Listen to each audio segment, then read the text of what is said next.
अक्सर लोग मुझसे पूछते हैं कि साइंस सच्चरित्र हम कैसे पढ़ें, या फिर क्या कोई विशेष विधि है या तरीका है साइंस सच्चरित्र पढ़ने का जिससे आपको आपके जो भी सवाल हैं या मन में जो भी शंका है उसके जवाब मिल पाए, या बाबा की कहानियों के जरिए आपको बहुत कुछ सीखने को मिल पाए।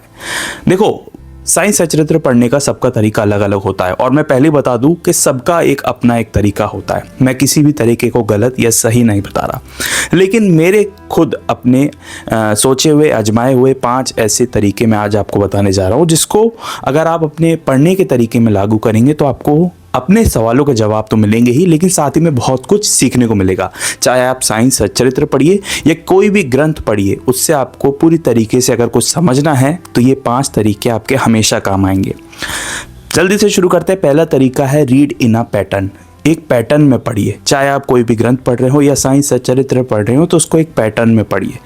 एग्जाम्पल के तौर पे मैं बताऊं तो अगर आपने साइंस सच्चरित्र पढ़ने की सोची है, हर दिन पढ़िए, या फिर हफ्ते में एक बार पढ़िए, या फिर आप 2 दिन छोड़ के पढ़िए। इससे ज़्यादा गैप नहीं होना चाहिए। इसका कारण ये है कि जब आप एक पैटर्न में किसी चीज़ को पढ़ते हैं तो आप एक डिसिप्लिन में आते हैं, यानी कि एक हर दिन पढ़ना, थोड़ा थोड़ा पढ़ना, या फिर हफ्ते में एक बार या 2 दिन छोड़ के पढ़ना। वो जो पैटर्न बनता है वो आपको उस ग्रंथ से या उस धार्मिक पुस्तक से बांध कर रखता है, जिससे आपके जो मन में जो पुरानी पढ़ी हुई चीज़ें हैं वो भी याद रहती हैं, और जो आप नई चीज़ें पढ़ेंगे उसमें से वो भी आपको बहुत बेहतर तरीके से समझ में आएगी। अब ऐसा नहीं कि आपने एक चैप्टर या एक पेज आज पढ़ लिया और उसके बाद महीनों बीत गए।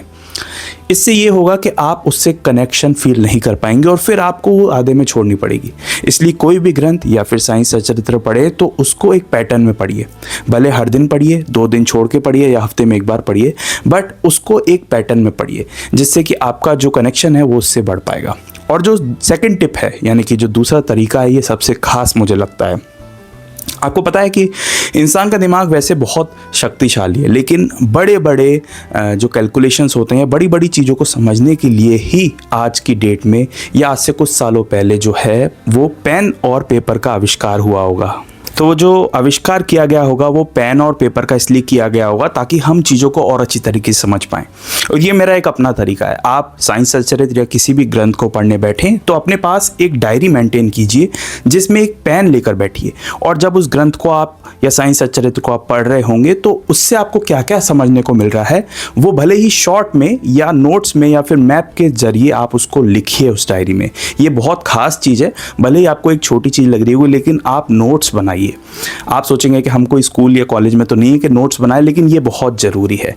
अगर आपको बाबा और अब्दुल बाबा की बातें याद हो तो बाबा ने जो बातें बताई थी, अब्दुल बाबा उनको पढ़ सुनकर नोट्स बनाया करते थे, जिससे कि अब्दुल बाबा ने खुद की एक डायरी बना दी। खुद की एक डायरी मेंटेन कीजिए जिसमें आप जो भी धार्मिक ग्रंथ पढ़ रहे हैं उसके नोट्स बनाइए। ये एक बहुत खास है, जिससे कि आपको चीज़ें जो हैं वो बहुत अच्छी तरह समझ में आएगी, और समझने के साथ साथ अगर आप उन नोट्स को देखेंगे तो आपको बहुत सारी चीज़ें अपने आप समझ में आने लग जाएंगी।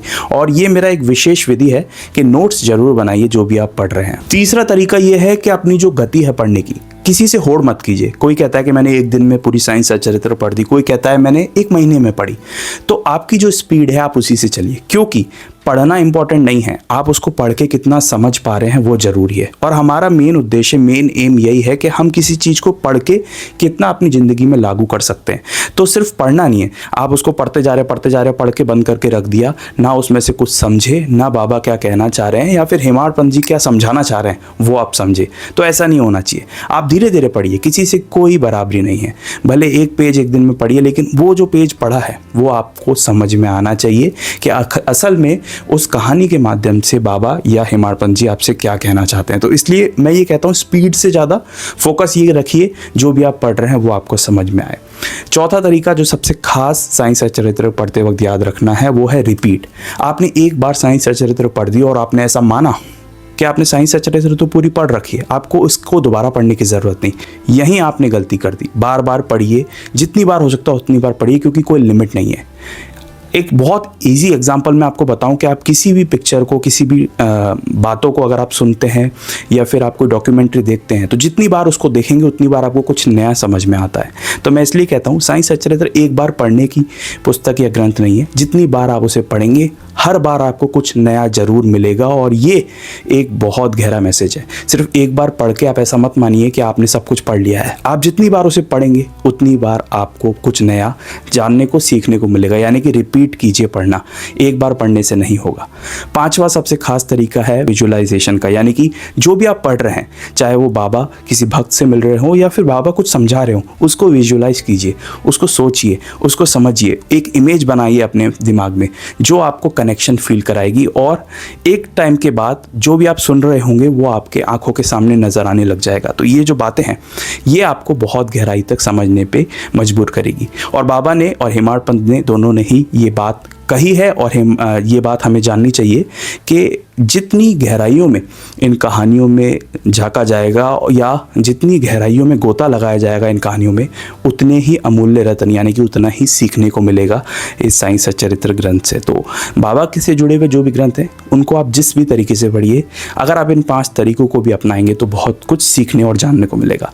अगर आप बाबा से जुड़ना चाहते हैं या बाबा से जुड़े हुए भक्तों की कहानियाँ जानना चाहते हैं तो इस चैनल पर ढेर सारी ऐसी वीडियोज़ अपलोडेड हैं, और मैं बाबा से और बाबा के भक्तों से जुड़ी हुई जो भी कहानियाँ हैं वो आप तक पहुंचाता रहता हूं। मिलेंगे एक नेक्स्ट वीडियो में एक रियल हिस्ट्री या एक नई कहानी या एक नई सीख के साथ। तब तक के लिए ओम साई राम।